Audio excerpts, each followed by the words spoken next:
Hello guys and welcome to Skynomics academy. मेरा नाम सुनील कुमार यादव है और आज हम लोग डिस्कस करेंगे पार्ट 2 जो कि एक तरीके से आपको देखने को मिलेगा फाइनेंशियल मैनेजमेंट का। तो फाइनेंशियल मैनेजमेंट का पार्ट 2 डिस्कस करेंगे आज। और हमने कल डिस्कशन किया था पार्ट 1 का, जिसमें हमने देखा था 3 डिसीजन होते थे। क्या होता था भाई? 3 डिसीजन। पहला डिसीजन क्या होता था जो मैनेजमेंट लेता है फाइनेंशियल मैनेजमेंट? पहला डिसीजन क्या था? Investment decision. पहला था इन्वेस्टमेंट डिसीजन। दूसरा क्या था भाई?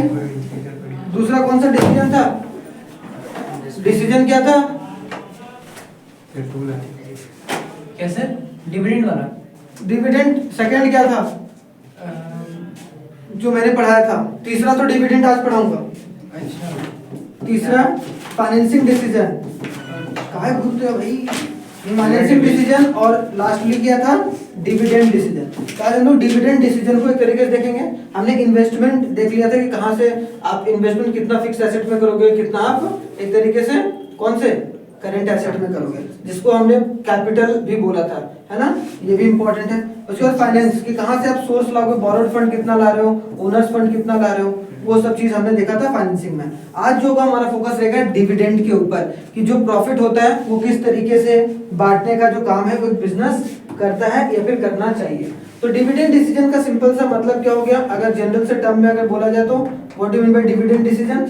डिविडेंड मतलब क्या? Appropriate distribution of profit. कि जो भी कंपनी है अगर उसे कोई प्रॉफिट होता है, ठीक है, क्या प्रॉफिट होता है, तो वो प्रॉफिट का डिस्ट्रीब्यूशन किस तरीके से करे। डॉलर ना मुझे अच्छा नहीं लगता है, मुझे अपना रुपया अच्छा लगता है कि नहीं? सिंपल सी बात है। तो यहाँ पर देखने को मिलेगा कि जो भी प्रॉफिट हो रहा है उसको डिस्ट्रीब्यूट कैसे करे, वो फाइनेंशियल मैनेजमेंट कौन से डिसीजन में लेता है? वो आपको डिविडेंड डिसीजन। ठीक है, एक एक करके समझते जाना है, देखते जाओ। अगर देखा जाए this decision is concerned with the distribution of surplus fund, कि जो भी सरप्लस फंड रहता है वो एक तरीके से किस तरीके से डिस्ट्रीब्यूट किया जाए उसके बारे में सोचने और समझने का काम जो है वो इस डिसीजन के तहत करता है। अब वही प्रॉफिट होता है कंपनी को, profit of the firm distributed among various parties. Profit होता है तो क्रेडिटर को पहले बात दिया जाता है, जो हम एक तरीके से जिससे हम कर्ज ले रखे। एम्प्लॉइज को कभी कभी बांटा जाता है या फिर जनरली जो पेमेंट जाता है उनको पैसा देना पड़ता है कि नहीं। फिर डिवेंचर होल्डर, अगर डिवेंचर होल्डर है कोई आपका, आपने डिवेंचर इशू करा है और जिसने होल्ड करा है, जहां से आपने पैसा लिया है, उसको एक तरीके से आपको पैसा देना होता है। देखो डिवेंचर होता है, डिवेंचर कौन इशू करता है? डिवेंचर कंपनी इशू करती है, बस याद रखना। डिवेंचर और जो शेयर है वो इशू कौन करता है? कंपनी इशू करती है। क्लियर? शेयर जो होते हैं लोग ले सकते हैं, कंपनीज भी लेती है, लेकिन डिवेंचर जो है पैसा उठाने के लिए, भाई हम ये आश्वासन दे रहे हैं कि हम आपका पैसा इतना इतना लिए हुए हैं और इतना समय पर इतना रेट ऑफ इंटरेस्ट आपको देते रहेंगे और आपको जो फिक्स अमाउंट जो आपने दिया है मेरे को वो आपको वापस करेंगे। वो डिवेंचर एक डॉक्यूमेंट होता है, ठीक है। तो जिससे हम पैसा लेते हैं उससे एक तरीके से हम लोग इशू करते हैं और वो होल्ड करता है। और शेयर होल्डर के पास पैसा किस तरीके से डिस्ट्रीब्यूट करें, उन सब सारी चीजों का डिसीजन जो है वो डिविडेंड डिसीजन में लिया जाता है। Payment of interest to the creditors debenture holders is a fixed liability, है ना?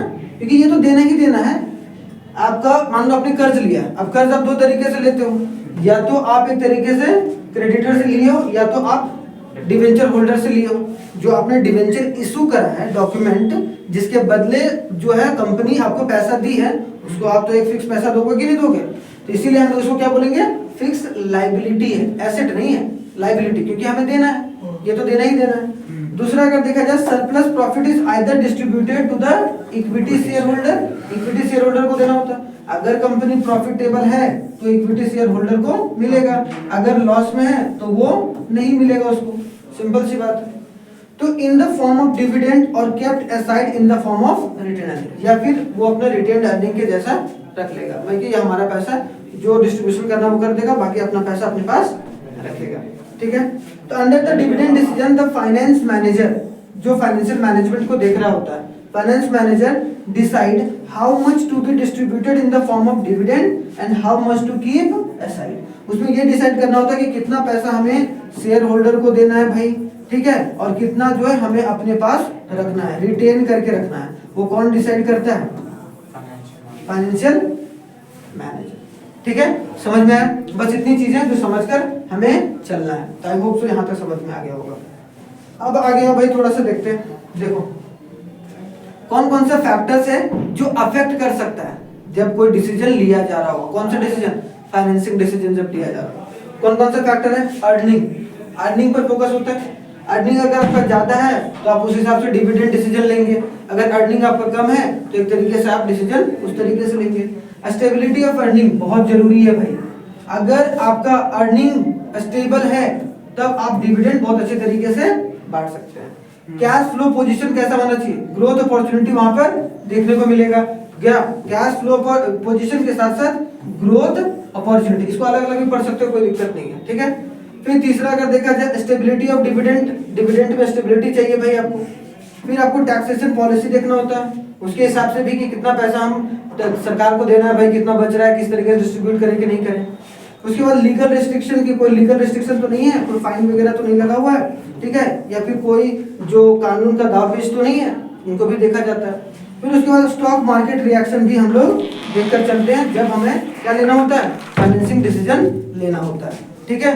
उसके बाद अगर देखो स्टेबिलिटी ऑफ अर्निंग, जैसा मैंने बोला अर्निंग डायरेक्ट रिलेटेड किससे? स्टेबिलिटी ऑफ अर्निंग से। ग्रोथ अपॉर्चुनिटी की भाई आगे चलकर हमारी क्या ग्रोथ अपॉर्चुनिटी होगी तो हम लोग एक तरीके ज्यादा डिविडेंड दे पाए।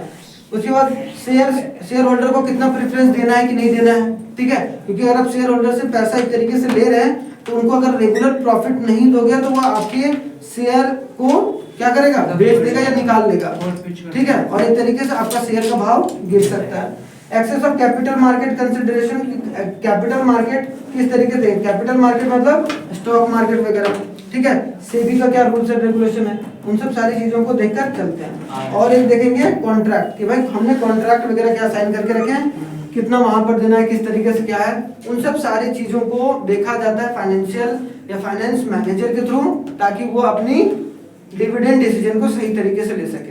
तो ये सब सारा जो है चीज वो देखा जाता है, समझा जाता है, तभी एक तरीके से डिसीजन लिया जाता है। समझ में आया? ये सब फैक्टर्स है जो कि इंपॉर्टेंट है, आपको याद रखना है।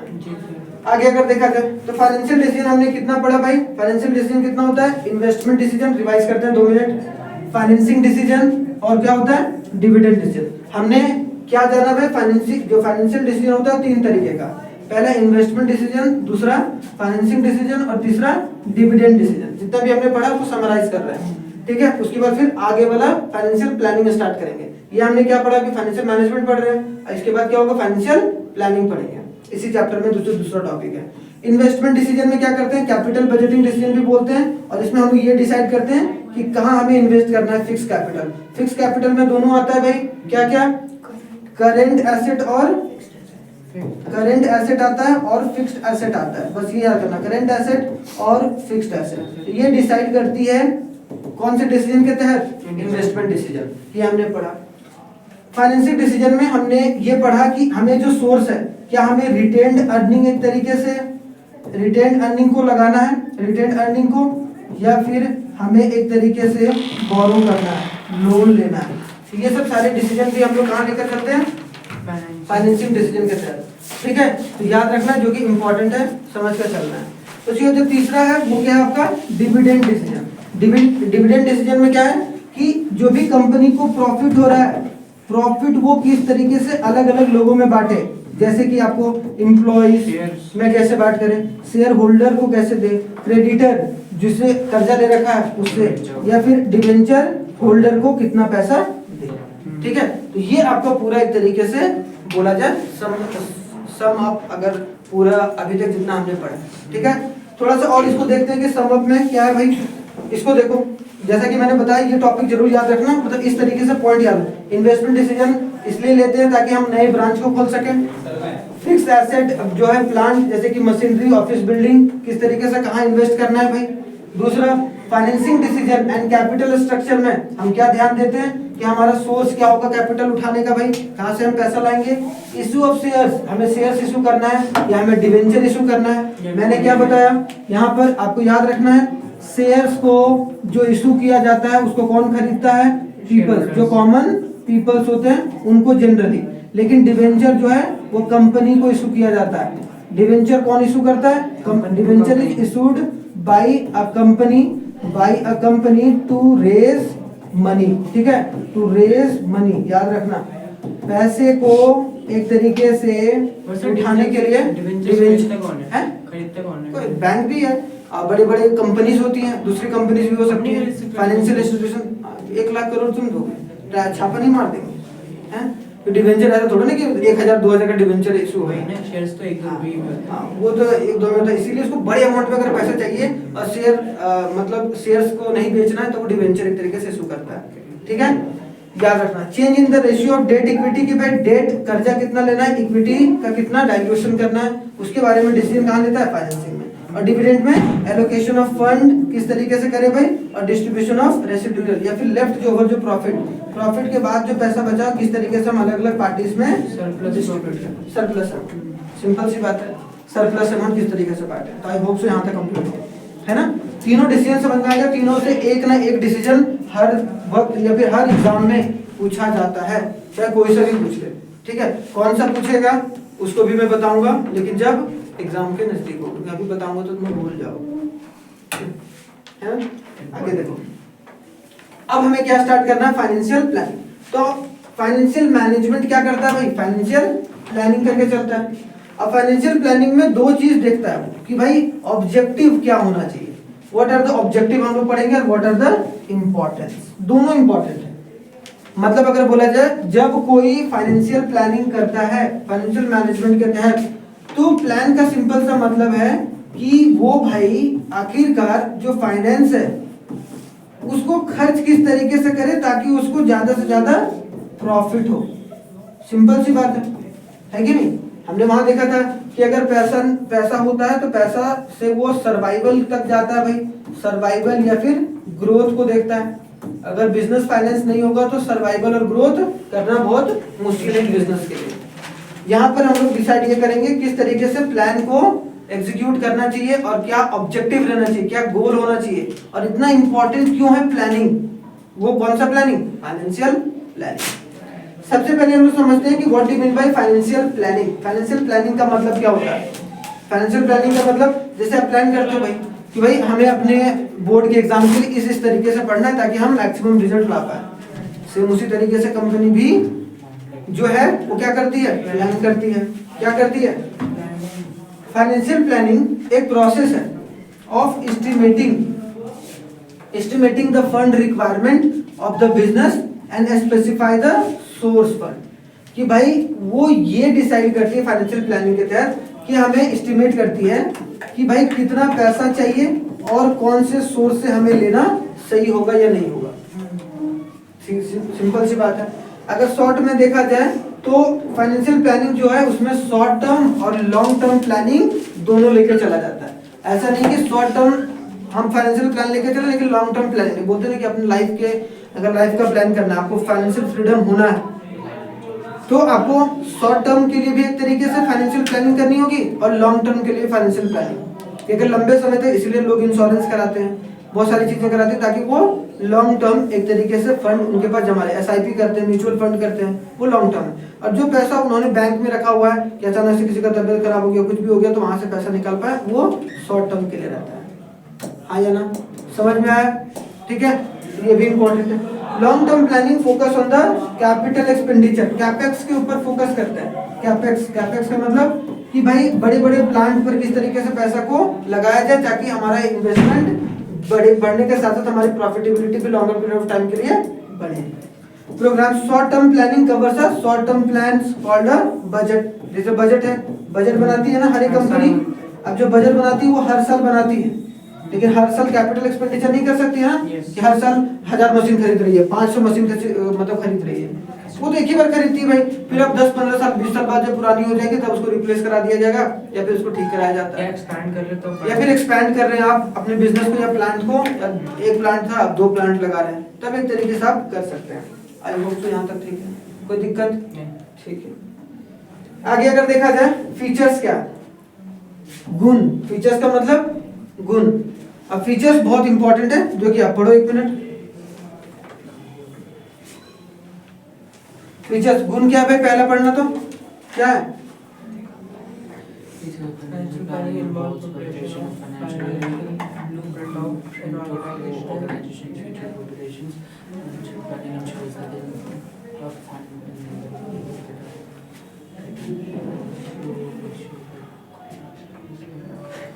देखो फाइनेंशियल प्लानिंग क्या करता है, involve preparation of financial blueprint. हाँ। ब्लूप्रिंट तैयार करता है, ब्लूप्रिंट कि भाई हम फ्यूचर में अपने बिजनेस में जो भी पैसा कहाँ कहाँ किस तरीके से इन्वेस्ट करने वाले हैं, उसका ब्लूप्रिंट। जैसे आप मकान बनाते हो तो मकान बनाने के लिए पहले आप प्लान करते हो, उसका लेआउट तैयार करते हो, सेम उसी तरीके से पहले लेआउट तैयार होता है, ठीक है। उसके बाद financial planning ensures the enough funds are available at the right time, कि भाई जितना पैसा जब जरूरत हो उतना अवेलेबल रहे। वो एक तरीके से कौन डिसाइड करता है, फाइनेंशियल प्लानिंग के तहत जो फाइनेंशियल मैनेजर, ठीक है, फाइनेंस मैनेजर। दूसरा क्या है भाई इसका गुण, कि इट ऑल्सो मेक्स योर्स, अगर आप फाइनेंशियल प्लानिंग करके चलते हैं तो इसका गुण ये है कि ये there is a smooth operation, आपका बिजनेस जो है उसमें कोई भी रुकावट नहीं आएगा और आपका बिजनेस बहुत स्मूथली चलेगा, है कि नहीं। अगर पैसे की दिक्कत आ गई तो एक तरीके से रोड़ा आएगा और उसमें कहीं ना कहीं परेशानी देखने को मिल सकती है, ठीक है। रोड़ा रोड़ा नहीं समझते, दिक्कतें। Financial planning enables the management, financial planning का और क्या गुण है भाई, अगर आप प्लानिंग करके चलते हो तो आपको to foresee the both quantum and the timing of fund requirement, तो आपको पता रहेगा कब हमें कितना पैसा अपने फंड से निकालना है कि नहीं निकालना है। नहीं तो आप खर्चा करते जाओगे आपको पता ही नहीं चलेगा। तो इसीलिए आपको हर एक टाइमिंग के बारे में पता होगा। अगर आप, हाँ यार एक महीने में हमें 5 लाख रुपए निकालने हैं, फिर अगले महीने में 5 लाख रुपए निकालने हैं, तो इसका मतलब क्या टाइम फिक्स है ना, तो वो कब पता चलेगा, जब फाइनेंशियल प्लानिंग। तो फाइनेंशियल प्लानिंग का गुण समझ गए आप, इसका गुण समझ गए, हाँ या ना, ठीक है। अब देखो इसका प्रोसेस ऑफ फाइनेंशियल प्लानिंग कैसे होती है। जैसे प्रोसेस ऑफ प्लानिंग होता है, ऑर्गेनाइजिंग होता है, स्टाफिंग होता है, डायरेक्टिंग होता है, कंट्रोलिंग होता है, सेम उसी तरीके से आपको फाइनेंशियल प्लानिंग देखने को मिलेगा, उसका भी प्रोसेस होता है। पहले क्या है भाई, हम लोग सेल्स को फोरकास्ट करेंगे, क्या क्या कितना माल हम लोग इस महीने या हर महीने जो आने वाले साल में बेचने वाले हैं, पहले वो देख लिए। मतलब हमने ये देखा financial planning begins to sale forecast. सबसे पहले क्या किया जाता है भाई, इसको ऊपर नीचे नहीं करना है, प्रोसेस पहले यही होगा। प्रोसेस में क्या होता है, एक सीरियल वाइज आता है, ठीक है। दूसरा हम क्या कर रहे हैं भाई, हम दूसरा कर रहे हैं preparation of financial statement based on the sale forecast. हमने एक बार बना लिया 5 साल में हमें इतना बेचना है, इतना एस्टिमेट कर लिया, उसी के हिसाब से हमें अपनी फाइनेंशियल स्टेटमेंट को बनाएंगे, ठीक है। And financial statement are prepared and keeping in the mind of requirement of fund for the investment in fixed and working capital. अब हमने ये एक तरीके से फिक्स कर लिया भाई कि हमें मान लो कि 5 लाख पैकेट ऑफ बिस्किट जो है वो हर महीने बेचना है, तो उसी के हिसाब से तो हम देखेंगे कि कितना पैसा चाहिए भाई, हमें कितना फिक्स इन्वेस्टमेंट चाहिए, कितना हमें वर्किंग कैपिटल चाहिए, ठीक है। तो वो सब सारी चीजें देखकर चलते हैं। तीसरा क्या करते हैं, एक्सपेक्टेड प्रॉफिट। ये भी तो देखेंगे कि भाई अगर 5 लाख, अगर हम लोग 5 लाख अगर पैकेट बेच रहे हैं तो उससे कितना प्रॉफिट होगा, ठीक है। प्रॉफिट को एस्टिमेट करते हैं कि हमने भाई इसमें सोचा है कि कम से कम 10% प्रॉफिट होगा हर महीने, ऐसे मान के चल रहे हैं। तो एस्टिमेशन ऑफ जो है प्रॉफिट की एक्सपेक्टेड क्या है। उसके बाद सोर्स ऑफ एक्सटर्नल फंड, कि अगर मान लो कि फंड की दिक्कत आ गई या कुछ भी हो गया, या फिर अभी जो फंड की जरूरत है, ठीक है, जैसा हमने टारगेट करा है, जैसा हमने प्लान बनाया, उसके हिसाब से कहाँ से हमें उठाना है, क्या हमें डेट लेना है या क्या हमें इक्विटी को डाइल्यूट करना है, उसके बारे में सोचना। उसके बाद लास्टली क्या है, प्रिपरेशन ऑफ कैश बजट, जो कि शॉर्ट टर्म के लिए होता है, to fulfil the short term requirement. कि कैश बजट बनाना कि आपकी कंपनी में कितना हमेशा कैश रहना चाहिए, जिससे एक तरीके से आपका जरूरत वाली चीजें कुछ भी अगर दिक्कत परेशानी है शॉर्ट टर्म के लिए, तो वो जैसे मशीन खराब हो रहा है, जैसे कल भी बताया था मैंने, मशीन खराब हो रहा है तो आपको प्लान करना पड़ेगा पहले कि हो सकता है कि भाई मशीन खराब हो तो उसके लिए फंड, अगर फंड बच गया तो अच्छी बात है, उसको आगे अगले महीने हम कैरी फॉरवर्ड कर देंगे, है कि। लेकिन आपको एक fix amount of available cash हमेशा रखना चाहिए, ताकि आप अर्जेंसी में हमेशा ना हो कि बैंक से आप ट्रांजैक्शन वगैरह कर रहे हो, कुछ कैश में भी ट्रांजैक्शन करने चाहिए। या फिर इसको हम बैंक में बोल सकते हैं, बैंक में कितना ऐसा पैसा रखें जो तुरंत निकाल सकते हैं। एक होता है कि हम बैंक में ऐसा पैसा रखें जो तुरंत नहीं निकाल सकते हैं। हमने डिपॉजिट करा दिया, फिक्स डिपॉजिट, मान लो कंपनी के नाम से एफडी करा दिया, ठीक है, उसको जब हम नेक्स्ट भाई अपना प्लांट खोलेंगे तब हम करेंगे, तो वो अलग बात है, ठीक है। ये बात आगे देखो क्या ऑब्जेक्टिव।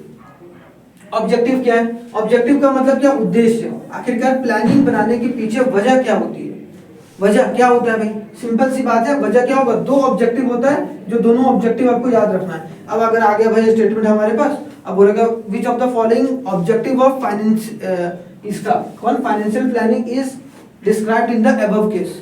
तो हमें याद रखना है कि हमें कितनी एक तरीके से ऑब्जेक्टिव है फाइनेंशियल प्लानिंग की, 2 प्लानिंग की, कौन सी प्लानिंग, फाइनेंशियल प्लानिंग की 2 ऑब्जेक्टिव, 2 उद्देश्य, दो कि भाई आखिरकार उसकी उद्देश्य क्या काम करने का, ठीक है, या क्यों प्लानिंग करते हैं। टू इंश्योर, ताकि हमारे पास अवेलेबिलिटी ऑफ फंड में कोई दिक्कत परेशानी ना हो, जब जरूरत हो तब, मतलब राइट टाइम पर राइट अमाउंट ऑफ कैश जो है वो अवेलेबल होना चाहिए या मनी अवेलेबल होना चाहिए। यही उद्देश्य रहता है भाई प्लानिंग का।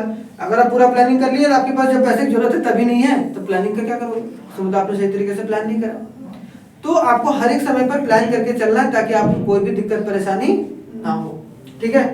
दूसरा अगर देखा जाए, to see the firm does not raise resource unnecessarily. अब हमने देखा भाई कि हमें 5 लाख करोड़ रुपया एक तरीके से उठाना है। अब किसी ने बोला यार 5 लाख रुपए नहीं होगा, 10 लाख रुपए झूठ मूठ में उठा लिया, अब जिसकी वजह से हमारे को 5 लाख का एक आउटर लोड हो गया। अब जिसकी वजह से हम प्रॉफिट नहीं कमा पा रहे, हमें 5 लाख में काम चल जाता है, आलतू फालतू खर्चा कर दिए और जिसकी वजह से एक एक्स्ट्रा लोड आ गया, अब दिक्कत परेशानी देखने को मिल रहा है। तो हमें ये एक तरीके से उद्देश्य से फाइनेंशियल प्लानिंग करते हैं ताकि हमारा अननेसेसरी जो है वो कोई फंड को हम ना उठाएं। Excess funding is as bad as inadequate और शॉर्टेज फंड। अगर आपके पास एक्सेस फंड है वो उतना ही खराब है जितना कि आपके पास पैसों की कमी होना।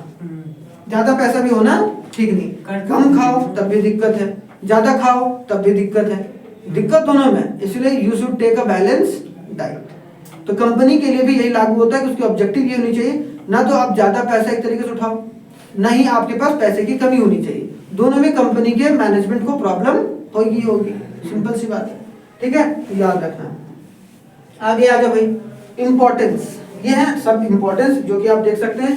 पहला इंपॉर्टेंस, दूसरा हो गया, तीसरा हो गया, चौथा हो गया, पांचवा, छठा और सातवां। कि क्यों इतना इंपॉर्टेंट है फाइनेंशियल प्लानिंग को करना, ठीक है। सिंपल सी बात है, सबसे पहला, make the firm better prepare to face for the future.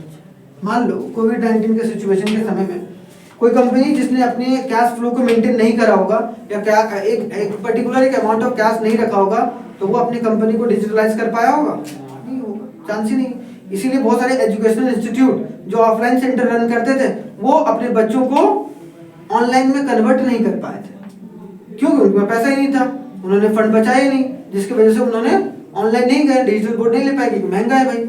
तो एक तरीके से चीजें सेटअप करने में भी आपको पैसे लगते हैं, तो वो सब सारी चीजें, मतलब फ्यूचर की कोई भी कॉन्सिक्वेंसेस को आप अच्छे से फेस कर पाओ, इसीलिए आपको फाइनेंशियल प्लानिंग करने की जरूरत है, इंपॉर्टेंट, इसलिए जरूरत पड़ती है।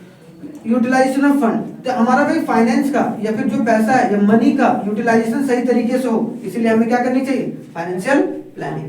तीसरी, helps in avoiding the business shocks, कि बिजनेस में कोई शॉक आ गया, सरप्राइज आ गया, तो उसको एक तरीके से हैंडल आराम से किया जा सके। Make a evaluation of the actual performance easier. आप मान लो आपने प्लानिंग ही नहीं करा, ठीक है, और आपका कंपनी मान लो कि 5% लॉस पर चला गया, तो आप कैसे सुधारोगे अपनी कंपनी को? एक है कि आपने ये सोचा कि मुझे 5% का प्रॉफिट होगा, लेकिन आपको प्रॉफिट हुआ 2% का ही, तो आप फिर एनालाइज करते हो कि क्यों नहीं हुआ। और अगर 10% का हो गया तो फिर आप सोचोगे ठीक है भाई 10% हुआ तो और भी हम इसको 15% कैसे कर सकते हैं। तो आप जब प्लान करके रखोगे तभी तो आप एनालाइज कर पाओगे कि भाई हमने कितना सही करा, कितना गलत करा, कहाँ हम सही कर सकते थे, कहाँ हम गलत एक तरीके से किए। वो सब सारी चीजों को आप कब देख सकते हो? जब आप फाइनेंशियल प्लानिंग बनाकर चल रहे हो। उसके बाद link present with future. Simple सी बात है कि हमेशा फाइनेंशियल प्लानिंग अगर होता है किसी कंपनी में तो वो प्रेजेंट को बहुत शानदार तरीके से फ्यूचर के साथ लिंक कर देता है कि नहीं? कि भाई प्रेजेंटली अभी इतने पर चल रहे हैं, आगे चलकर हम लोग इतना करेंगे, इतना सेल्स करेंगे, इतना रेवेन्यू जनरेट करेंगे। सिक्स्थ में link between the investment and financing decision. Financial planning जो है वो एक लिंक क्रिएट करता है कि फाइनेंसिंग डिसीजन कहाँ से लें और जो इन्वेस्टमेंट है वो कितना करें। नहीं तो फिर आप सोचते रह जाओगे कितना इन्वेस्टमेंट करें, कहाँ से हम पैसा उठाएं। अब प्लानिंग रहेगा तो हाँ भाई इतना इन्वेस्टमेंट करना, इतना पैसा वहां से उठाना है, उतना बोरो करना है, उतना हमें एक तरीके से अपना पैसा लगाना है, आपको पता रहेगा। तो उन दोनों के बीच में लिंक भी कौन रहता है? फाइनेंशियल। तो अगर बोल दे कि भाई इन्वेस्टमेंट और फाइनेंसिंग डिसीजन के बीच में लिंक का काम कौन करता है? ठीक है, financial planning. Coordinate various function, और ये सारे फंक्शन जितने भी होते हैं कौन कौन से? Planning, organizing, staffing, directing, controlling, ये सब सारा तभी कंट्रोल हो पाएगा या कोऑर्डिनेट हो पाएगा जब आपका फाइनेंशियल प्लानिंग सही होगा। अगर आपका फाइनेंशियल प्लानिंग गड़बड़ है तो आप कोई कुछ भी कर लो, कोऑर्डिनेशन आपका होगा ही नहीं, तब आपको दिक्कत परेशानी देखने को मिल सकता है। समझ में आए भैया यहाँ पर तक? कोई दिक्कत परेशानी? No, sir. ठीक है, आगे देखो। आगे इन दोनों के बीच में बहुत बार सवाल आता है या बहुत बार सवाल पूछा गया है कि फाइनेंशियल प्लानिंग और financial market management, sorry financial management के बीच में क्या डिफरेंस है। सबसे पहले देखो मीनिंग। तो फाइनेंशियल मैनेजमेंट क्या हो गया? Efficient utilize management. यहाँ भी आया आपको एफिशिएंट वर्ड याद आना चाहिए। Efficient acquisition, utilization and disposal of surplus for the smooth flow of organization, कि हम पैसा जो है वो कहाँ से लाएं, एक्वायर करें, उसको यूटिलाइज कैसे करें और उस सरप्लस को हम किस तरीके से इस्तेमाल करें ताकि हमारा कंपनी स्मूथली चले। इसमें क्या प्लानिंग में आप एस्टिमेट करते हो, इसमें तो आप कहाँ कहाँ से पैसा लाओगे वो एक तरीके से देखते हो, ठीक है, कि एफिशिएंट से किस तरीके से ला पाए, आसानी से कैसे ला पाए मैनेजमेंट। लेकिन यहाँ पर एक्चुअल में एस्टिमेट किया जाता है कि कैपिटल कितनी रिक्वायर है भाई, ये डिसाइड होता है कि हमारा सोर्स क्या होगा भाई, और हम किस तरीके से यूटिलाइज करें ताकि हमारा रिसोर्स की बर्बादी ना हो, फंड की बर्बादी ना हो। देख रहे हो दोनों बेसिक डिफरेंस है। यहाँ देखो जो इसका है ये वाइडर कॉन्सेप्ट है क्योंकि मैनेजमेंट के बारे में बात हो रहा है। इट इंक्लूड्स फाइनेंस, क्योंकि फाइनेंशियल मैनेजमेंट के अंदर क्या आता है, अभी मैंने अभी एक ग्राफ भी दिखाया था तुम लोगों को, देखो ये वाला, ये दिखाया था ना, देखो ना।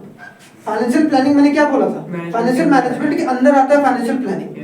तो ये ब्रॉडर कॉन्सेप्ट है, ये थोड़ा सा स्मॉलर कॉन्सेप्ट है या नैरोअर कॉन्सेप्ट है, तो ये बात आपको याद रखना है। उसके बाद देखो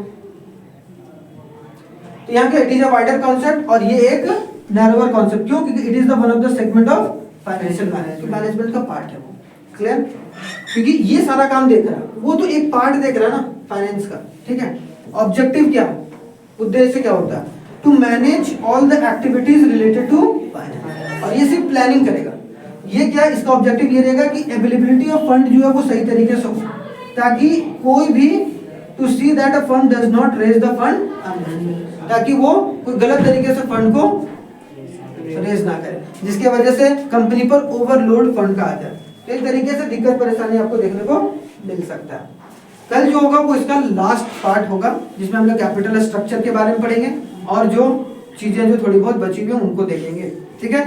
तो आई होप सो थोड़ा सा ये चैप्टर जो है आपको लर्निंग पर्सपेक्टिव से भी देखना है, लर्न भी करके चलना है और सारे कॉन्सेप्ट को भी देखकर चलिए। चलिए, थैंक यू वेरी मच, जय हिंद। मिलते हैं नेक्स्ट वीडियो में, तब तक आप लोग अपना बहुत बहुत ख्याल रखें। धन्यवाद।